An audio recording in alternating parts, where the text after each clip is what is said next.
Do you know who Mary Mallon was? Or maybe you know her as Typhoid Mary? Right.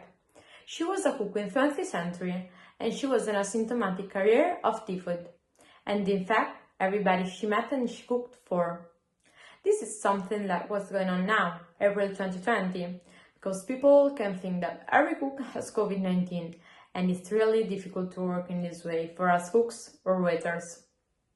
Just a month ago in Italy, during weekends, restaurants were all fully booked. Because in our culture, dinner is a moment to stay together and talk about everyday life and everyday problems. It's a moment to meet family, friends and relatives, and to eat something different. All of a sudden a decree closed down every kind of activity that wasn't essential in my country, and most restaurants closed down on March 8, 2020. And they had a lot of raw material like meat, fish, vegetables, etc. that went bad, losing a considerable sum of money. To overtake this big problem, a lot of restaurateurs deliver food to your place. But when the lockdown is over, how many people will be able to go to a restaurant?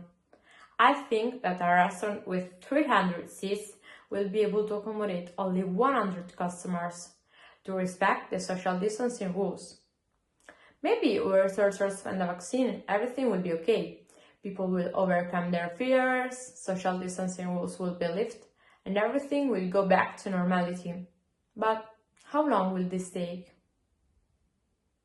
Our economy has to rise. We have to start working even before the introduction of a vaccine. Of course, with every kind of precaution. I work in a restaurant at the weekend, or maybe it's better to say I worked. Even before this pandemic, chefs were very meticulous with HACCP, and after the lockdown, they will be even more. But the tourism industry is going through a serious crisis, and a lot of people can't keep up with the new rules that come out every day. As a student of a catering school, I'm in the beginning of my career as a chef. I worked and learned as much as I could during my internships and working seasons. But it isn't enough. And how can I improve if most restaurants, hotels, pubs are closed?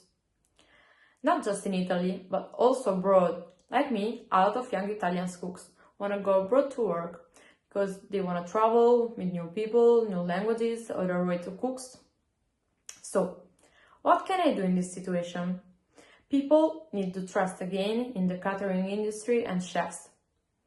I don't want to be another Mary Mallon, and allow me one more second. Honestly speaking, I don't even like seeing celebrities cooking without knowing the basics.